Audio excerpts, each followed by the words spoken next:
வணக்கம். தந்தையின் வெற்றி படிக்கட்டு நிகழ்ச்சிக்கு உங்களை வரவேற்பது காயத்ரி. நிகழ்ச்சியின் முதல் பகுதியாக கல்வி செய்திகளை பார்க்கலாம்.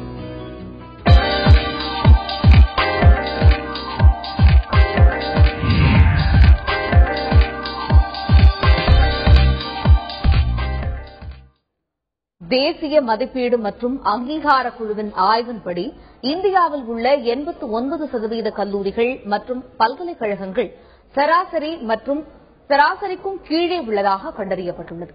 பல்கலைக்கழக மானிய குழுவின் தன்னாட்சி அமைப்பான தேசிய மதிப்பீடு மற்றும் அங்கீகார குழுவானது நாடு முழுவதும் உள்ள கல்லூரிகள் பல்கலைக்கழகங்களின் தர நிர்ணயம் குறித்து ஆய்வு செய்து புள்ளி விவரங்களை வெளியிட்டு வருகிறது. இந்த அமைப்பு அண்மையில் வெளியிட்டுள்ள புள்ளி விவரத்தின்படி இந்தியாவில் உள்ள 90% கல்லூரிகள் மற்றும் 62% பல்கலைக்கழகங்கள் சராசரி மற்றும் சராசரிக்கும் கீழே இருப்பதாக மதிப்பிடப்பட்டுள்ளது. நாடு முழுவதும் உள்ள 630 பல்கலைக்கழகங்களில் 179 பல்கலைக்கழகங்கள் மட்டுமே தற்போது அங்கீகரிக்க தகுதியானவையாக உள்ளன. அதேபோல 33,000 கல்லூரிகளில் 5,224 கல்லூரிகள் மட்டுமே அங்கீகரிக்க தகுதியானவை என்று தெரியவந்துள்ளது. அங்கீகாரம் பெற்ற கல்வி நிறுவனங்களில் 11% மட்டுமே ஏ கிரேட் தகுதியை கொண்டுள்ளன. 71% கல்வி அமைப்புகள் பி கிரேட் தகுதியையும் 18% கல்வி நிறுவனங்கள் சி கிரேட் தகுதியையும் கொண்டுள்ளன. தகுதி குறைவான கல்வி நிறுவனங்களில் பெரும்பாலானவை அரசு கல்வி நிறுவனங்களாகும். அரசு கல்வி நிறுவனங்களில் உரிய கட்டமைப்பு வசதிகள் இல்லாமை, நிதி வசதி குறைபாடும் நிலவுகின்றன. ராஷ்டிரிய உச்சதார் சிக்ஷா அபிக்ஞான் என்ற அமைப்பின் கீழ் கல்வி நிறுவனங்கள் நிதி உதவி பெறுவதற்கு தேசிய மதிப்பீடு மற்றும் அங்கீகார குழுவின் அங்கீகாரம் பெற வேண்டியது கட்டாயமாக்கப்பட்டுள்ளது குறிப்பிடத்தக்கது.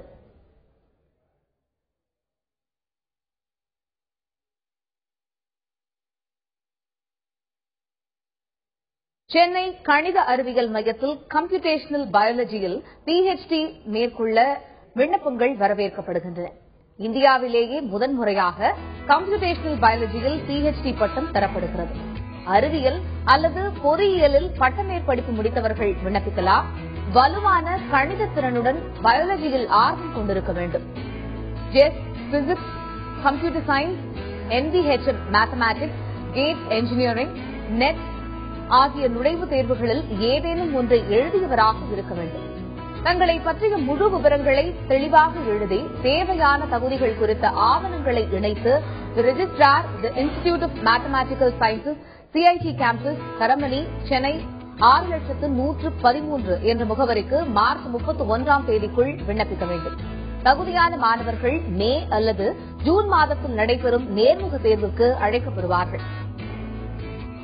எய்ம்ஸ் மருத்துவக் கல்லூரி மருத்துவமனைகளில் MBBS படிப்பதற்கு விண்ணப்பங்கள் வரவேற்கப்படுகின்றன. டெல்லி, போபால், பாட்னா, ஜோத்பூர் உள்ளிட்ட இடங்களில் எய்ம்ஸ் மருத்துவக் கல்லூரி மருத்துவமனைகள் உள்ளன. MBBS மற்றும் மருத்துவ துணை படிப்புகளை எய்ம்ஸ் மருத்துவக் கல்லூரிகள் அளித்து வருகின்றன. 2014, 2015 ஆண்டிற்கான மாணவர் சேர்க்கைக்கான அறிவிப்பு வெளியிடப்பட்டுள்ளது. 12ஆம் வகுப்பில் தேர்ச்சி பெற்றவர்கள் விண்ணப்பிக்கலாம்.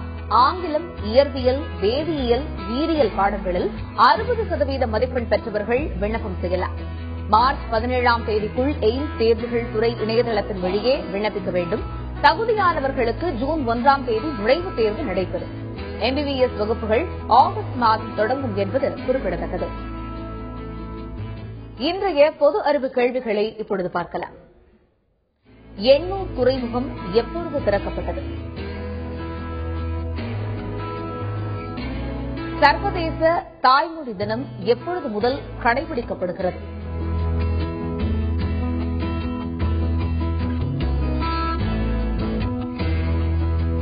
சென்னாய் இனப்பெருக்க மையமாக தேர்வு செய்யப்பட்டுள்ள உயிரியல் பூங்கா எது? இதற்கான விடைகளை சிறிது நேரம் கழித்து பார்க்கலாம்.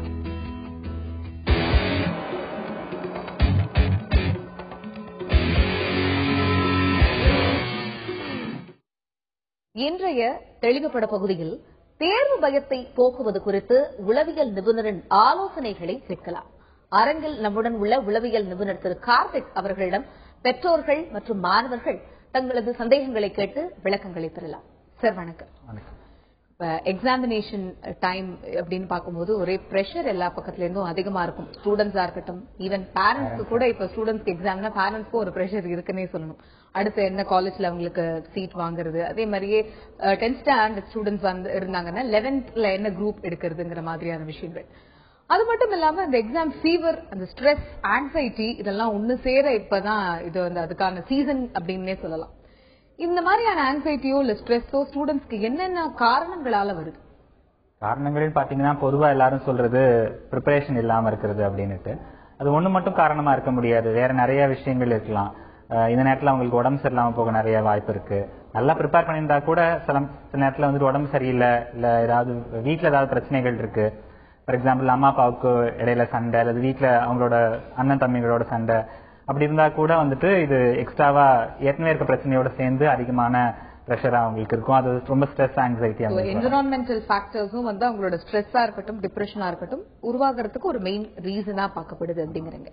சரி, இது வந்து ஒரு பக்கம் இருக்கட்டும், அவங்களுக்கு வீட்டுல இருக்கிற ஏதாவது சிச்சுவேஷன். இதனால இப்ப சில ஸ்டூடெண்ட்ஸ் வந்து படிச்சுட்டே இருக்கேன், என்னால அதை வந்து கிராஸ் பண்ண முடியல அப்படிங்கிறாங்க. இல்ல படிச்சேன், இன்னைக்கு எனக்கு ஞாபகம் இருக்கு, நாளைக்கு எனக்கு ஞாபகம் இல்ல அப்படிங்கிறாங்க. இதுக்கெல்லாம் என்ன ரீசனா இருக்கலாம்? ரெண்டு ரீசன் ரொம்ப முக்கியமா நாங்க எங்ககிட்ட கவுன்சிலிங் வரவங்களை பாக்குறோம். ஒன்னு வந்துட்டு பிடிக்காம படிக்கிறது, இன்னொன்னு புரியாம படிக்கிறது.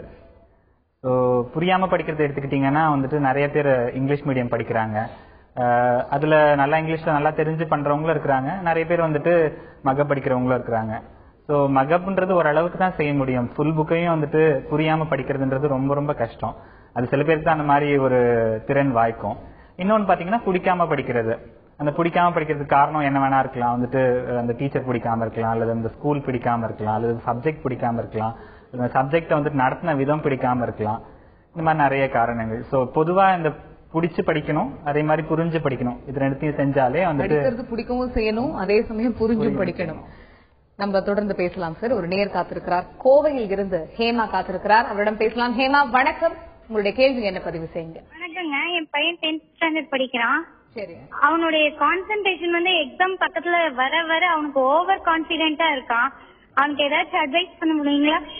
நிச்சயமா தெரிஞ்சுக்கலாம் ஹேமா. ஓகே, ஓவர் கான்பிடென்ட்னா வந்து அவரு தொடர்ந்து படிக்காம ஏற்கனவே படிச்சதே போதும் அப்படி இருக்காரு அப்படின்னு நினைக்கிறீங்களா?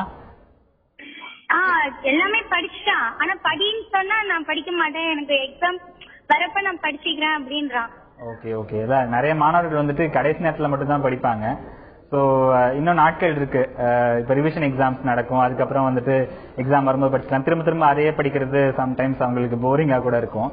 ஆனாலும் அவசியமா வந்து திரும்ப திரும்ப அதை படிச்சாதான் வந்துட்டு மாணவர்களுக்கு நல்ல மனசு நிற்கும். அவர் இப்ப படிக்கிறது பதிலா எழுதி பார்க்க ஆரம்பிக்கலாம். அது கொஞ்சம் அவருக்கு இன்ட்ரெஸ்டிங்கா இருக்கும். படிச்சதே திரும்ப படிக்கிறது போர் அடிக்குதுன்னா எழுதி பார்க்க ஆரம்பிச்சா அவருக்கு ஈஸியா இருக்கும்னு நினைக்கிறேன். நீங்க இப்ப இந்த காலர் கேட்டது ஒரு பக்கம், ஒரு சினாரியோ அப்படின்னா இன்னொரு சினாரியோ ஆஃப் ஸ்டூடெண்ட்ஸ் எப்படி இருப்பாங்கன்னா, அதான் இன்னும் இவ்வளவு நாள் இருக்கே, நான் வந்து இன்னும் ஒரு 1 வீக் அப்புறம் ஸ்டார்ட் பண்றேன், அப்படியே அவங்க வந்து போஸ்ட்போன் பண்ணிட்டு போயிட்டே இருப்பாங்க. இப்ப அவங்க எல்லாம் வந்து அவங்களுக்கு எல்லாம் உங்களோட அட்வைஸ் என்னவா இருக்கு சார்? அவங்களுக்கு முன்னாடியே இதே மாதிரி அவங்க செஞ்சிருந்திருப்பாங்க. இப்ப 10th பசங்களா இருந்தா 9thலயோ 8thலயோ கிட்டத்தட்ட இதே மாதிரி இருந்திருப்பாங்க. அதோட கெடுதல்கள் அவங்களுக்கு தெரிஞ்சிருந்திருக்கும், அவங்களுக்கு ஞாபகம் இருக்காது. கொஞ்சம் அதை ஞாபகப்படுத்தி பார்க்கணும். கடைசி நேரத்துல படிக்கிறதுனால நிறைய பிரச்சனைகள் வர வாய்ப்பு இருக்கு. நீங்க சொன்ன மாதிரி வந்துட்டு கடைசி நேரத்துல படிச்சது மறந்து போயிடும்.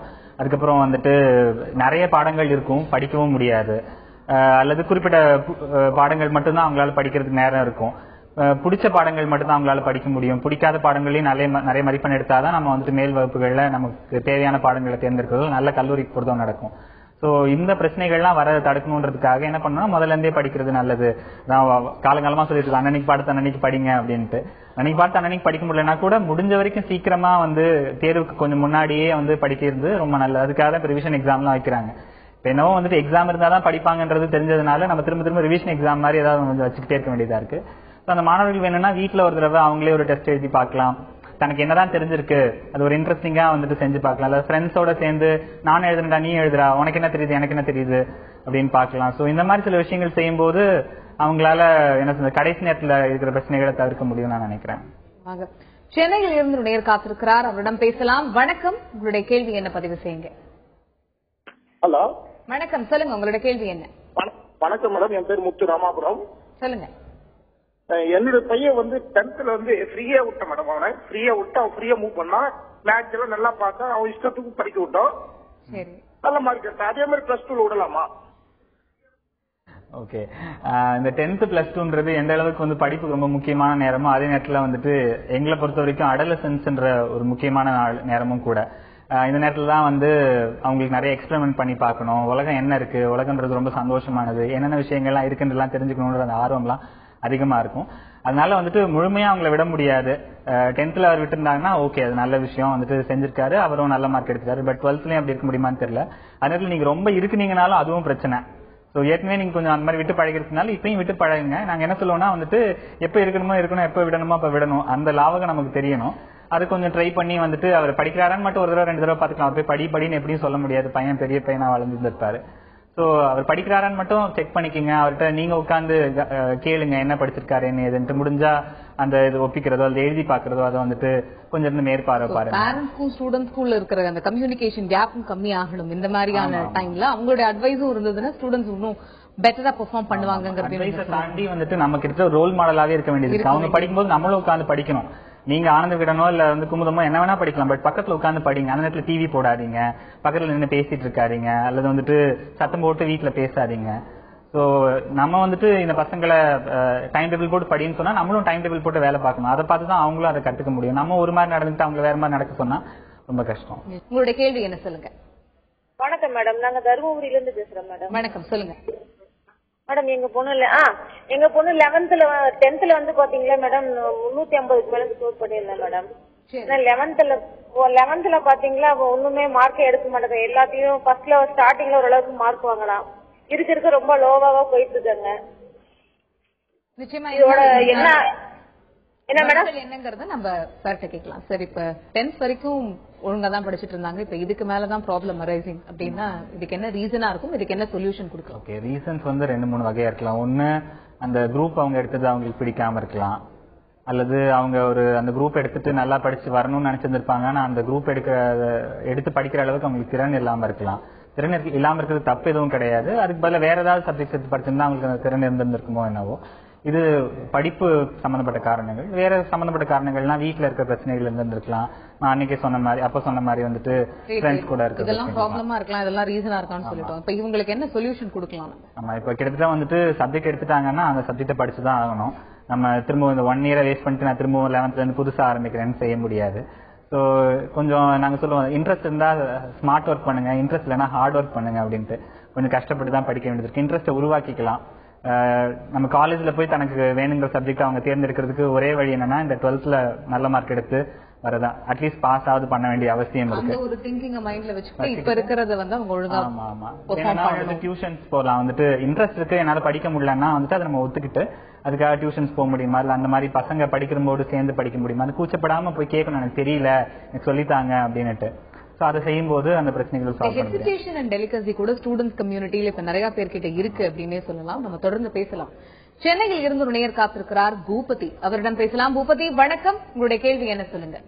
மேடம், இந்த மாதிரி நான் வந்து தமிழ் படிக்கிறேன், இங்கிலீஷ், மேத்ஸ், தியரி மொத்தம் 4 சப்ஜெக்ட் தான் மேடம் எங்களுக்கு. நான் வந்து மேத்ஸ் முன்னாடி 1 வாரம் லீவ் வருது, அப்போ மேத்ஸ் பாத்துக்கலாம்னு விட்டுறேன். ஆனா இப்பதான் ரொம்ப என்னால படிக்க முடியல. தமிழ் படிச்சா கூட மனப்பாடம் ஆக மாட்டேங்குது. ஒன்னே டிவி பாக்குறேன்னு சொல்லி டிவி பார்க்க உட்காந்துக்கிறேன். அதான் கொஞ்சம் பயமா இருக்கு. ஓகே, சரி, அதுதான் ஒருவேளை இவருக்கு இன்ட்ரெஸ்ட் இல்லாம இருக்கலாம். இன்ட்ரெஸ்ட்டை உருவாக்குறதுக்கு நம்ம வந்துட்டு சொன்னோம், இதுல நல்ல மார்க் எடுத்தாதான் வந்துட்டு அடுத்த கிளாஸஸ்க்கு போக முடியும், தான் விரும்பின படிப்பை வந்து கல்லூரியில தேர்ந்தெடுக்க முடியாது. இன்னொரு பக்கம் வந்துட்டு என்ன சொல்றது, இந்த வயசுக்கே உரிய விஷயங்கள் டிவி பார்க்கணும்னு நினைக்கிறது வந்து நம்ம தவறுன்னு ஒன்னும் சொல்றதுக்கு இல்ல, இந்த வயசுல நமக்கு தோன்றதுதான். அதனால அதுக்குன்னு ஒரு நேரத்தை ஒதுக்கி டிவி பார்க்கலாம். சம்டைம்ஸ் வந்துட்டு உடம்புல வந்துட்டு சில பிரச்சனைகள் ஏற்படலாம், சரியா தூங்கி இருந்திருக்க மாட்டாங்க. டிவி பார்க்குற நேரத்துல அதிகமான நேரம் டிவி பார்த்துட்டா அப்புறம் உடம்பு வந்து ஒத்துழைக்கிறது இல்லை படிக்கிறதுக்கு. ஸோ கரெக்டா சாப்பிட்றது, கரெக்டான நேரத்துக்கு தூங்குறது, அதுக்கப்புறம் வந்துட்டு நேரத்தை ஒதுக்கி டிவியும் பாக்குறது, அதுவும் முக்கியம். வந்துட்டு விளையாடுறதோ இல்ல டிவி பாக்குறதோ, நண்பர்களோட அரட்டை அடிக்கிறதோ எல்லாத்தையும் செஞ்சுட்டு அதே நேரத்தில் இதையும் செய்யறதுக்கான முயற்சிகள்ல இறங்கணும். அரக்கோணத்திலிருந்து ஒரு நேயர் காத்திருக்கிறார் சரளாதேவி, அவரிடம் பேசலாம். சரளாதேவி வணக்கம், உங்களுடைய கேள்வி என்ன பதிவு செய்யுங்க. ஹலோ, வணக்கம் சரளா, சொல்லுங்க உங்களுடைய கேள்வி என்ன. சார், எங்க குழந்தை வந்து +2 எழுத போறா இப்போ. சரி, 10th வந்து 450 எடுத்தா, பயாலஜி குரூப் தான். இப்ப எப்படி மார்க் ஸ்கோர் பண்ணலாம்? ஓகே, சோ என்ன படிப்பு அவங்க படிக்கணும்னு விரும்புறாங்க கல்லூரியில? மெடிக்கல் லைன்ல தான் சார் போகணும்னு விரும்புறா. ஓகே ஓகே, அதான் மேடம் இப்ப கிட்டத்தட்ட கடைசி நேரத்துக்கு நம்ம வந்துட்டோம். அதனால இப்ப இதுக்கப்புறம் உட்காந்து புதுசா எதையும் படிக்கிறதுக்கு இல்ல. அது போல அவங்க கையிலயும் இருக்கு என்னென்னலாம் அவங்க படிக்கணும்னு ஆசைப்படுறாங்கன்ட்டு. உள்ள மெடிக்கல்ன்ற போது வந்துட்டு நம்ம MBBS மட்டும் மனசுல வச்சுக்க தேவையில்லை. MBBS பாத்தீங்கன்னா கிட்டத்தட்ட 4500 சீட் தான் இருக்கு. ஆனா 2 லட்சம் பேர் வந்து MBBS படிக்கணும்னு ஆசைப்படுறாங்க தமிழ்நாட்டுல. சாத்தியம் இல்ல. அதனால வந்துட்டு MBBS தவிர இன்னும் நிறைய மருத்துவ படிப்புகள் இருக்கு. அதை அவங்கள படிக்க வைக்க முடியுமான்னு பார்க்கலாம். BSMS இருக்கு, BSMS இருக்கு. அது போக நிறைய துணை மருத்துவ படிப்புகள் இருக்கு. ஒரு மருத்துவமனை வேலை பார்க்கணும் டாக்டர் மட்டும் பத்தாது, கன்சிடர் பண்ணலாம். ஆமா. சோ அதெல்லாம் வந்துட்டு அவங்க மனசுல வச்சுக்கும் போது, நீங்களும் அதை மனசுல வச்சுக்கும் போது அவங்க எவ்வளவு மார்க் எடுத்தாலும் அவங்கள நீங்க என்கரேஜ் பண்ணி கொண்டு வர முடியும். மெடிக்கல் சீட் கிடைச்சா ரொம்ப நல்ல விஷயம். அப்படி இல்லாட்டினாலும் மனம் தளராம இந்த மாதிரிப்பட்ட படிப்புகளையும் சேரலாம். அதுவும் டாக்டர் படிப்பு தான். வெட்டினரி சயின்ஸ்னாலும் கடைசியில டாக்டர் தான் போட போறாங்க. BHMSனாலும் கடைசியில டாக்டர் தான் போட போறாங்க. சோ அந்த மாதிரி பாத்துக்கங்க மேடம். புதுச்சேரியிலிருந்து ஒரு நேர் காத்திருக்கிறார், அவரிடம் பேசலாம். வணக்கம், உங்களுடைய கேள்வி என்ன பதிவு செய்யுங்க. வணக்கம். இப்போ கொஞ்ச நேரத்துக்கு முன்னாடி சார் சொன்னார்ல, பேரண்ட்ஸ் எல்லாம் அவங்க கூட உட்காந்துட்டு அவங்களும் கொஞ்சம் இன்ட்ரெஸ்டா படிக்கிற மாதிரி சொன்னா பசங்க நல்லா படிப்பாங்கன்னு. என்னோட கொஸ்டின் அதுதான். இப்ப பசங்க 12th வந்துட்டா கொஞ்சம் நல்ல மெச்சூரிட்டி வந்துருது இல்ல. இப்ப நம்ம கூடவே உட்காந்து அவங்களோட இந்த எக்ஸாம் சமயத்துல படிச்சோம்னா அவங்க எப்படி இண்டிவிஜுவாலிட்டி வரும் அவங்களுக்கு காலேஜ் எல்லாம் போகும்போது? ஆமா. சோ சில மாணவர்கள் இப்படி இருக்காங்க, சில மாணவர்கள் அப்படி இருக்காங்க. நம்மளோட குழந்தைக்கு என்னன்றதை நம்ம புரிஞ்சுக்கணும். ஃபார் எக்ஸாம்பிள் இப்ப உங்களோட குழந்தை வந்துட்டு அதை விரும்புறதுல நீங்க அதை செய்ய வேண்டாம், செய்ய முடியாது. செஞ்சீங்கன்னா அவருக்கு எரிச்சலை ஊட்டும். மற்ற குழந்தைகள் வந்துட்டு சரி அப்பா அம்மா நம்மளோட உட்கார்ந்துருக்காங்க, வந்துட்டு நமக்கு மேல அக்கறை செலுத்துறாங்க, வந்துட்டு அவங்க வேற எந்த வேலையும் பாக்கலன்ற அந்த மன தூண்டுதல் படிக்கவும் செய்யலாம். இண்டிவிஜுவலுடைய மென்டல் இதை பொறுத்து இருக்கு. இவங்க கூடயே உட்காந்து கம்பெனி கொடுக்கறதும் கொடுக்காததும் அப்படிங்கிறது. அதனால நம்ம இதை சொல்ல வேண்டியதா இருக்கு. ஓகே சார், இப்ப நீங்க அந்த ப்ரிப்பரேஷன் பத்தி பேசிட்டு இருக்கும் போது ஹெவி சப்ஜெக்ட்ஸும் இருக்கு 10th and 12th பொறுத்த வரைக்கும். லைட்டர் சப்ஜெக்ட்ஸ் ஆன அந்த லாங்குவேஜ் சப்ஜெக்ட்ஸும் இருக்கு. சில ஸ்டூடெண்ட்ஸ் தொடர்ந்து ஹெவி சப்ஜெக்ட்ஸே படிச்சுட்டு இருக்காங்க, மேத்ஸ், பிசிக்ஸ், கெமிஸ்ட்ரி, பயாலஜி அப்படின்னு. இப்ப அவங்களுக்கு ரொம்ப டம்ப் பண்ண மாதிரியான ஒரு ஃபீல கொடுக்கும். இப்ப பிசிக்ஸ் படிச்சுட்டு நெக்ஸ்ட் ஒரு லைட்டர் சப்ஜெக்டான ஒரு இங்கிலீஷோ இல்ல தமிழோ இந்த மாதிரி படிக்கிறதுனால அவங்களுக்கு என்ன ஒரு இது கிடைக்கும்? அவங்களுக்கு அதனால இம்பாக்ட் என்ன மாதிரியான பாசிட்டிவ் இம்பாக்ட் எப்படி இருக்கும்? பாசிட்டிவ் இம்பாக்ட் நிறைய கிடைக்கும். இன்னொரு விஷயம் என்னன்னா, அந்த ஹெவி சப்ஜெக்ட் லைட் சப்ஜெக்ட்ன்றது ரொம்ப சப்ஜெக்டிவான விஷயம்.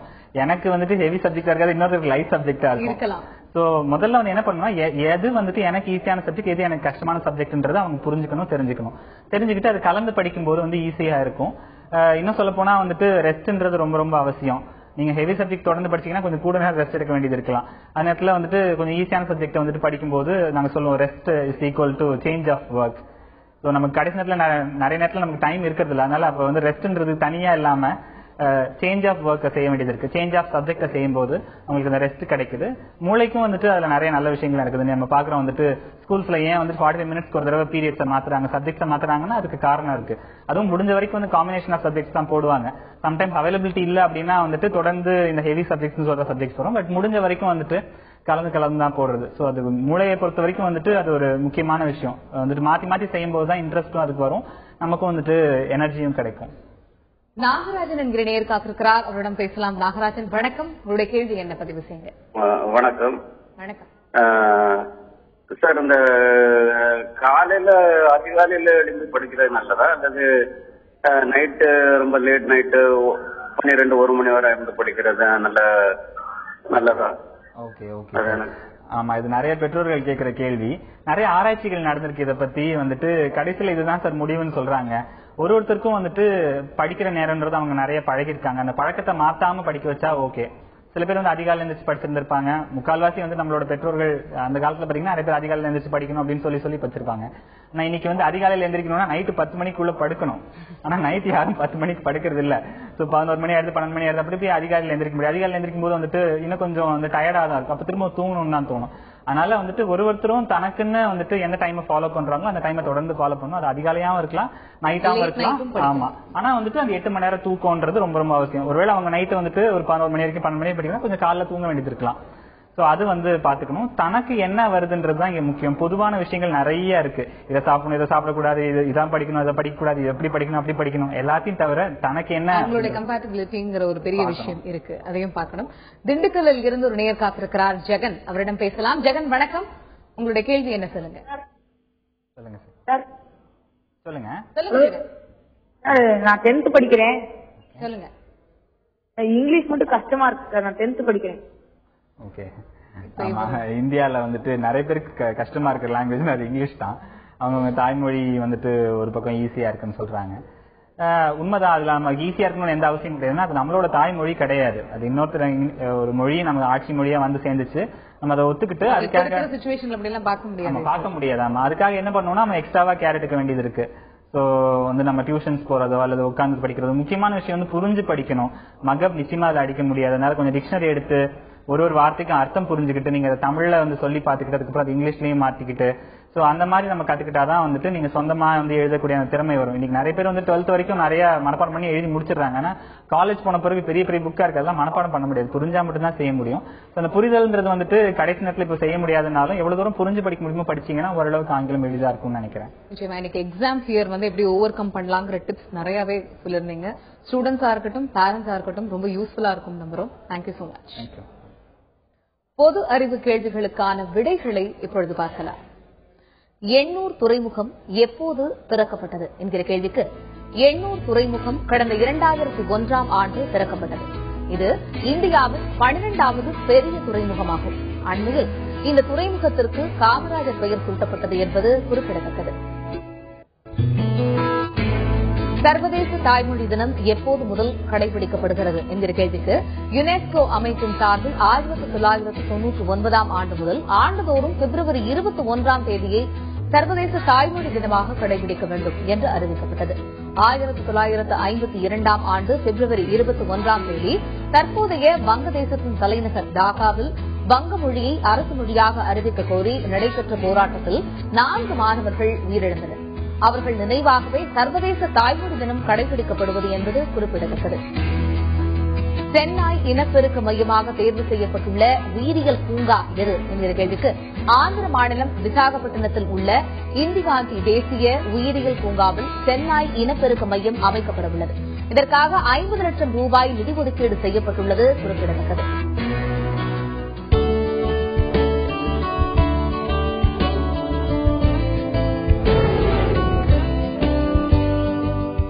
இந்திய அரசின் மனிதவளத்துறை அமைச்சகத்தின் கீழ் செயல்பட்டு வரும் நவோதயா வித்யாலயா சமிதி பள்ளிகளில் 937 ஆசிரியர் பணியிடங்களுக்கு விண்ணப்பங்கள் வரவேற்கப்படுகின்றன.